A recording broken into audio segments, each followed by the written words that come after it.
When people talk about mountains that have never been conquered, you probably think of Everest, K2, or those deadly icy peaks.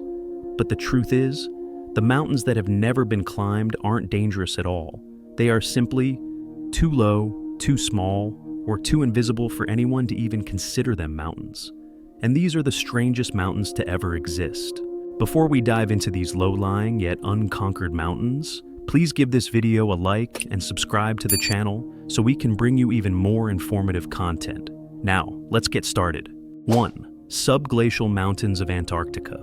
If you were to stand in Antarctica, all you would see is a vast white expanse of ice stretching to the horizon. But beneath that ice, which is anywhere from 2 to over 4 kilometers thick, lies an entirely different world. A world of rock, of valleys, and of actual mountains. Scientists collectively call them the subglacial mountains of Antarctica. They aren't just a hypothesis. They have been seen using ice-penetrating radar, seismic waves, and precise gravity measurements. Topographic maps of the terrain beneath the ice reveal that many of these peaks are only a few hundred meters high. On any other continent, they might just be called hills. But in Antarctica, the ice has completely redefined the meaning of elevation. A mountain 300 meters tall, if buried under 3 kilometers of ice, will never have a summit for a human to stand on. There is no exposed rock face, no mountain slope to approach. To climb such a mountain, one would have to drill through kilometers of ice just to touch the highest point of a terrain that is low and anonymous. No one has ever done it. Not because of a lack of courage, but because there is no logical reason for such an expedition.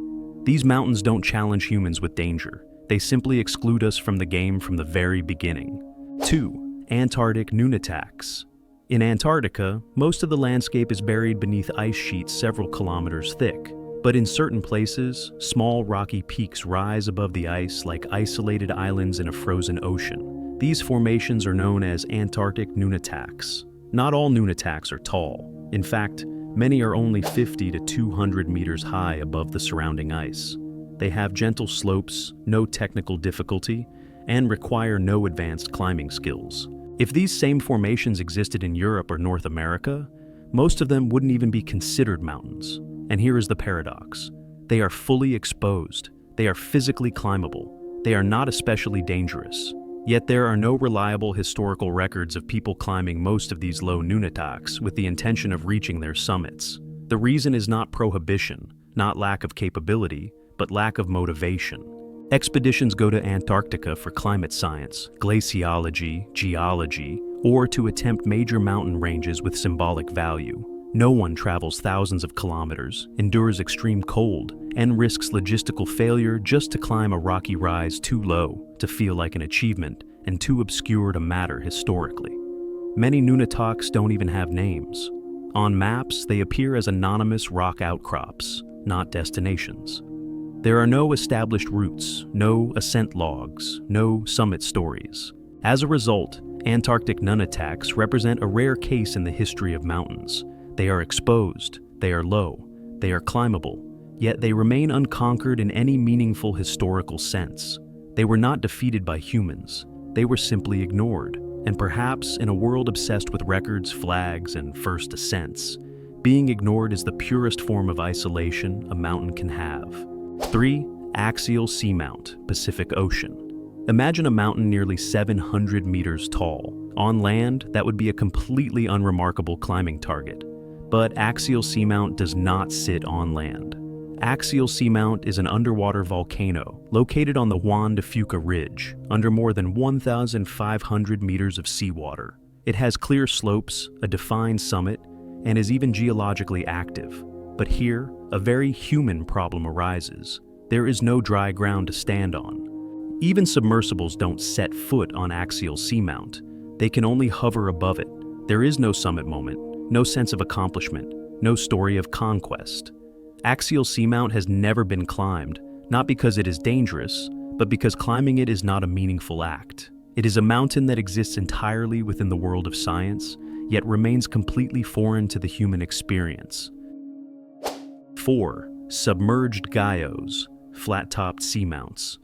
Deep within the oceans, especially the Pacific, there exist thousands of underwater mountains known as submerged guyots. On a seafloor topographic map, they look like mountains that have been truncated, leaving behind a broad, flat surface. This is no coincidence. A guyot was once a volcano that rose above sea level. Over millions of years, ocean waves continuously eroded the summit until it became a low plateau. Then, due to tectonic plate movements and rising sea levels, the entire mountain sank into the ocean, carrying with it a summit that had been erased.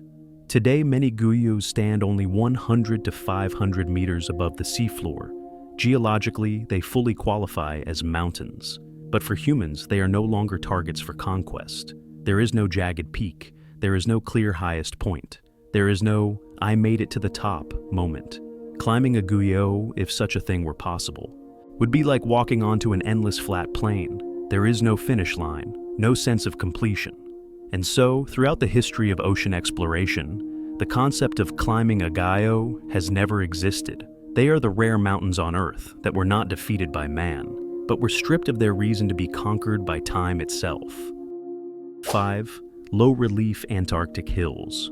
When people think of Antarctica, they usually imagine ice, blizzards, and massive mountain ranges. But at the edges of this continent, where the ice is thinner or recedes seasonally, there exist extremely low elevation exposed hills, rising only a few dozen to a few hundred meters. Many of these rock formations don't even have names. On a map, they are merely tiny dots or faint contour lines. But topographically, they are still mountains with slopes, high points, and real bedrock.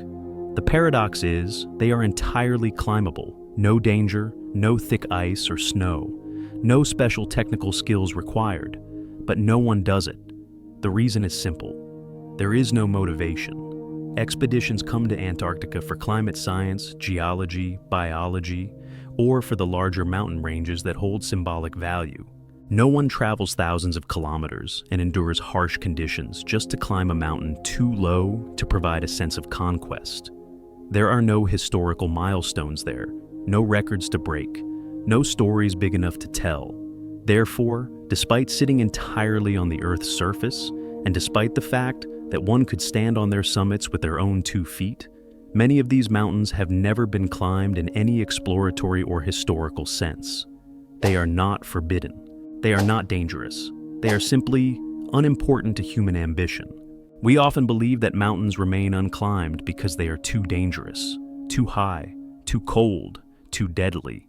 But the mountains you've just seen are not. They are low, they are gentle, and they have never challenged humanity. Not because they cannot be climbed, but because no one feels the need to climb them.